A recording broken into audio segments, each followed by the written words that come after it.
Operator satuan pendidikan pastinya saat ini sedang memvalidkan data peserta didik pada Verval PD karena memburu cut off BOSP tahun 2025. Nah, pada tahun 2025 ini apa saja kriteria dan syarat sebagai penerima dana BOSP tahun 2025? Yuk langsung kita bahas satu persatu. Jadi simak terus video ini hingga selesai ya teman.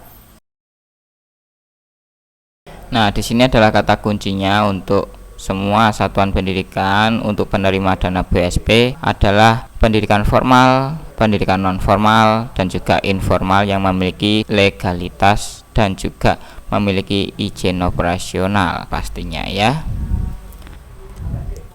Nah, apa saja syarat penerima dana BOSP tahun 2025?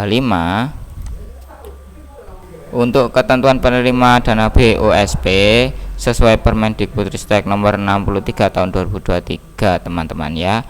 Dan semoga untuk peraturan ini masih tetap karena supaya bisa lebih cepat dalam penyaluran nanti di tahun anggaran 2025. Nah, ini adalah ketentuan umumnya. Jadi setiap satuan pendidikan yang berhak menerima dana BOSP adalah memiliki NPSN dan juga pastinya memiliki izin operasional. Nomor 2 adalah mengupdate Dapodik 2025 dan melakukan sinkronisasi sebelum tanggal 31 Agustus nanti. Serta untuk yang nomor 3 adalah kebijakan pusat, ini wajib diperhatikan untuk Permendikbudristek yang sudah saya jelaskan tadi di awal, serta kebijakan di daerah masing-masing. Jadi setiap daerah nantinya akan ada sedikit perbedaan ya teman-teman, tetapi pada umumnya adalah sama.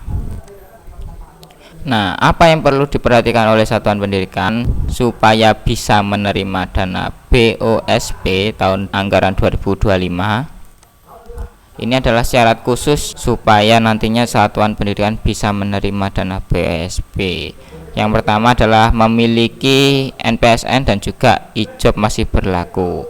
Jadi jangan sampai sudah lama habis masa berlaku tidak segera diurus untuk perpanjangan izin operasionalnya. Karena apabila habis maka dana BOSP tidak akan bisa disalurkan karena terdeteksi tidak aktif seperti itu ya. Dan bisa segera dimutakhirkan pada Verval SP apabila sudah memiliki izin operasional atau perpanjangan IJOP ya teman-teman, apabila yang sudah habis masa berlakunya.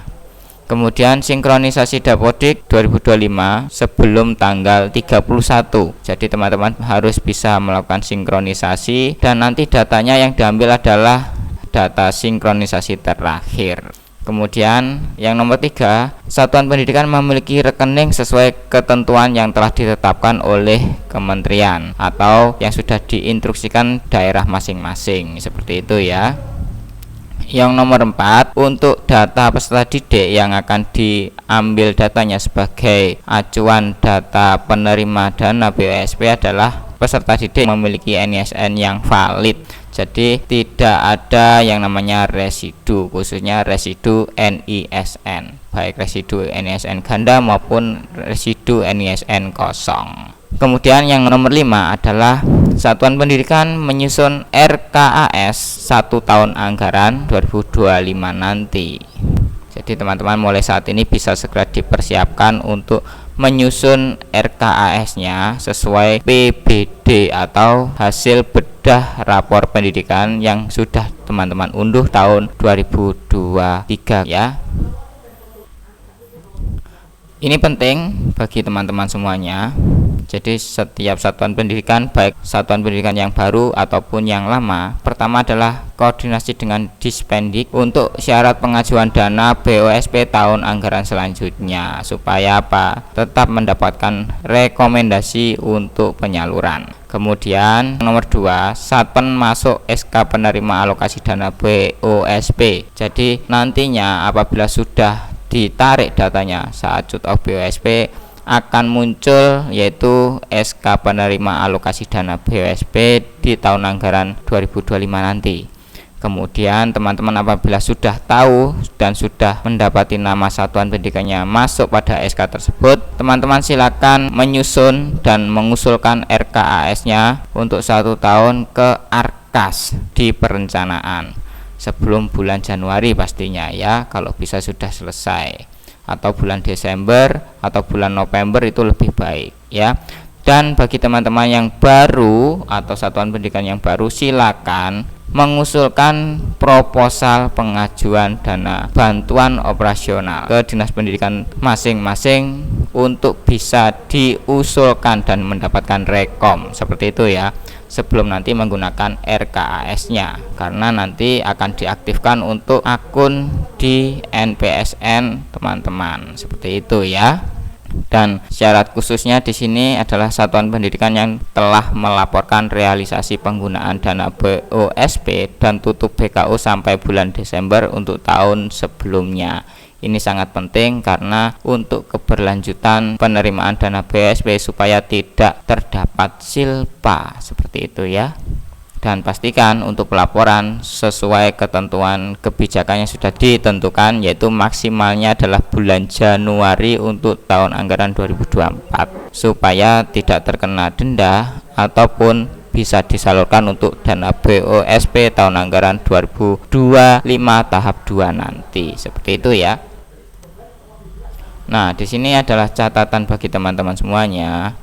Dalam penyusunan RKAS, satuan pendidikan wajib mengacu rapor satuan pendidikan, karena apa? Di sana sudah lengkap untuk satuan pendidikan mulai dari bedah hingga penyusunan RKAS, seperti itu ya.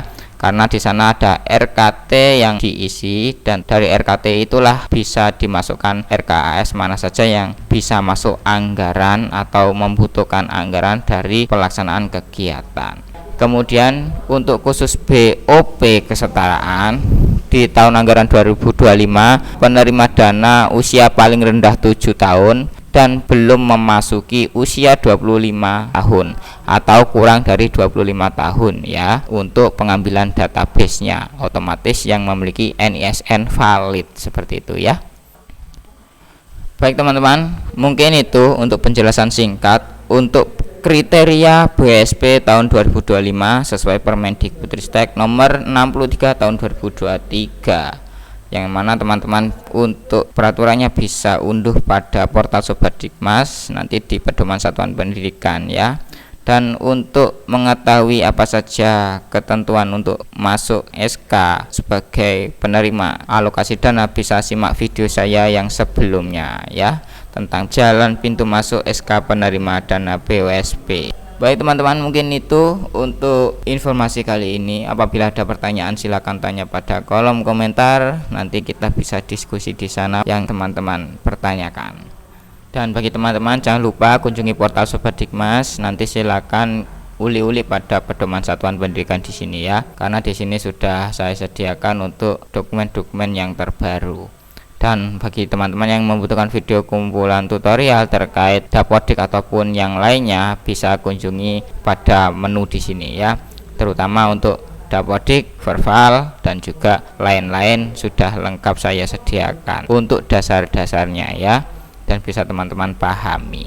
Oke teman-teman, mungkin itu dulu. Terima kasih sudah menonton, dan pastinya kita akan bertemu kembali pada video berikutnya. Terakhir kali saya ucapkan salam satu data, salam operator hebat, dan salam sehat bagi kita semuanya.